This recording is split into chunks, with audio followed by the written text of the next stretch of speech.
My name is Sarah Infante, coming to you from Denver, Colorado, and I am the leftover lady. I have a really busy job, 3 snotty teenage kids, and due to skyrocketing prices on fuel and other necessities, a shrinking grocery budget.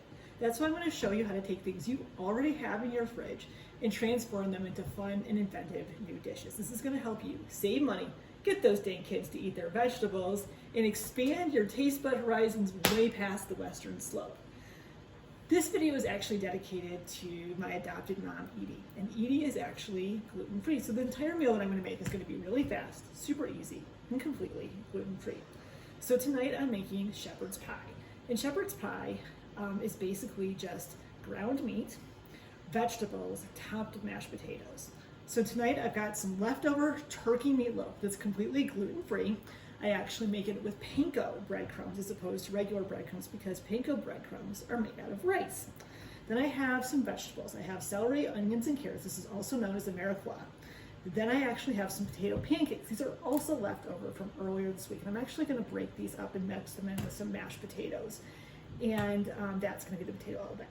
Now, I've already chopped up my veggies, and now I've actually chopped up my turkey meatloaf into pea-sized pieces. And I've actually taken about a good third of my chopped up turkey meatloaf and set that aside. Now I'm going to show you what else I've done over the stovetop. So my lovely assistant is going to follow me over. You may see our lovely puppy, our Australian Shepherd. That's Cody. Cody loves to hang out with me. Cody, can you say hi? Okay, lovely assistant, look up here. Okay. So I actually have, I want to show you what I've already done. Okay. Now, earlier I preheated my oven to 475, and there's a reason for that.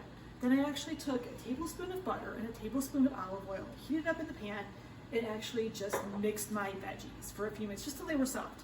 Then I took about 2/3 of the cut up, of the chopped up turkey meatloaf mixture, put that in, mixed it, took everything out of the pan and set it aside into a casserole dish.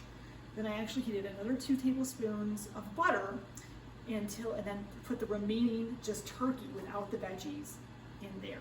And I actually pressed it down to make a good crust. This is a pie or a casserole, but it doesn't have any bread.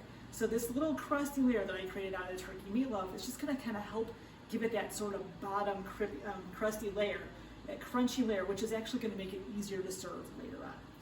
After I took it out of the oven, and I just topped it again with, with the vegetables and the turkey meatloaf mixture, stuck it back into the oven just for about 15 minutes or so. Now I've taken it out, I've turned on my broiler, and I'm going to top it with the mashed potatoes and potato pancake mixture. So in order to have some potato pancakes, I've actually mixed them with also some leftover mashed potatoes. So I'm really taking several meals here and combining them into one. And this is a great way to use up leftover food. So I'm just kind of taking these mashed potatoes and potato pancakes that I just mixed together really fast, just kind of heating them up in this pan, just because I want to make this heat as soon as it can. And I'm just going to top this with the mashed potatoes. Okay, super easy, right? Okay. And that's going to be like the mashed potato part of the shepherd's pie. Then, what I'm going to do, and I just kind of do that just the way you would may be making cookies, like on a cookie sheet. Just use 2 spoons. Then I'm just going to use a little bit of olive oil just over the mashed potatoes, just to kind of give it that little extra. Also, I'm just going to add a little bit of this parsley. There's a bug. Too. That's okay. We can keep filming. Yay! Okay. Sorry about that. Anyways, get back to what you were doing. Okay. So see, I got this. Looks beautiful, right? Okay. We're gonna stick this into the broiler. That's gonna cook really fast. Now my lovely assistant is going to back up, and I'm gonna show you something else that I've made. Keep backing up. There you go. Okay. So I've got these leftover gluten-free corn muffins. And again, this is just a gluten-free recipe that I just got off the internet. I used the gluten-free flour. Then I've got this lovely pomegranate, and all I did was just take the pomegranate, knock it over, knock out the seeds into a pan, like this.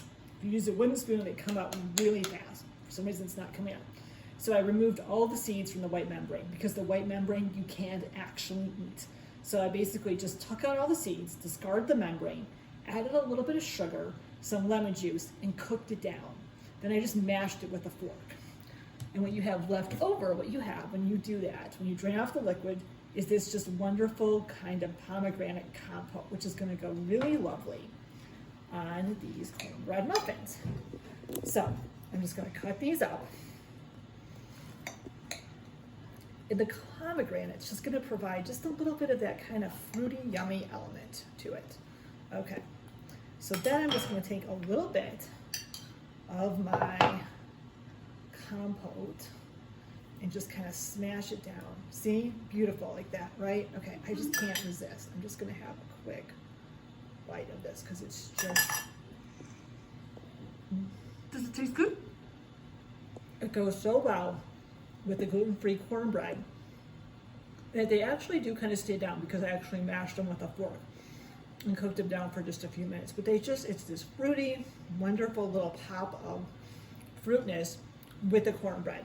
Cornbread can kind of be dry, but this actually opens it up a little bit. That would actually be a really good holiday idea if you ever celebrate Christmas or something. That would be something really good to have on Christmas Day. My lovely assistant thinks it would be good. So I'm going to just check this now. Okay, so it's just got a little bit more, a couple more seconds to brown. So while that's browning, I just want to talk about turkey meatloaf because I think this is a good time to really discuss that.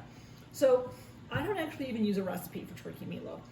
It's super easy. I've been making it for literally decades. And there's really nothing to it. And plus it's one of those things that you can actually use, that you can make with stuff that you already have in your cupboard. So literally all I did was buy a couple pounds of ground turkey. And I looked in my refrigerator. I had some garlic, I had some onion, so I just sauteed that. I added that to the ground turkey. I added an egg, I added some panko breadcrumbs, a splash of milk, and I'm trying to think if there was anything else. I think that was, yeah, pretty much it. And sometimes I've added bacon, but then I just seasoned the hell out of it. So I put in a lot of ground chili pepper, pepper flakes, ground, just regular chili. I added some cumin. I added some more garlic salt. I also added, believe it or not, a lot of fresh parsley. Just mixed it all together. Again, that was ground turkey, onion, garlic, an egg, panko breadcrumbs, and some milk. And then I just baked it at 375 until it was 165 in the middle. Super easy. I'm actually going to use some of this for Meatloaf sandwiches later this week. I've actually even put it into a soup. Okay, wait right there. I'm going to pull this out of the oven. Now let's see how it looks, guys. Okay.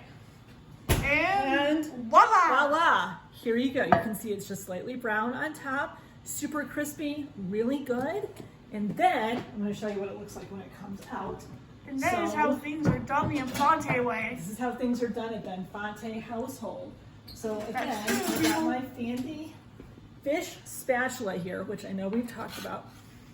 Just gonna lift this up, put it right here. It's kind of falling apart a little bit, but you can add it. And then I'm gonna grab a fork. And will you look at that? I can actually see the crust on the bottom. See? Yep. And Totally transformed, has everything you need. Add a little bit of the cornbread pomegranate, and there you have it. Turkey meatloaf transformed. Now, next week we are going to be making mac and cheese hot dogs. And I'm going to be featured in this one. And my lovely assistant will be helping me. My daughter Lexi is going to be helping me. This is a great way to use boxed mac and cheese to transform it. Everybody has boxed mac and cheese or leftover mac and cheese and nobody knows what to do with it. We're going to show you how. So stay tuned, people. Stay tuned, people. That will be this coming Thursday. Thank you so much. Have a great day, everyone.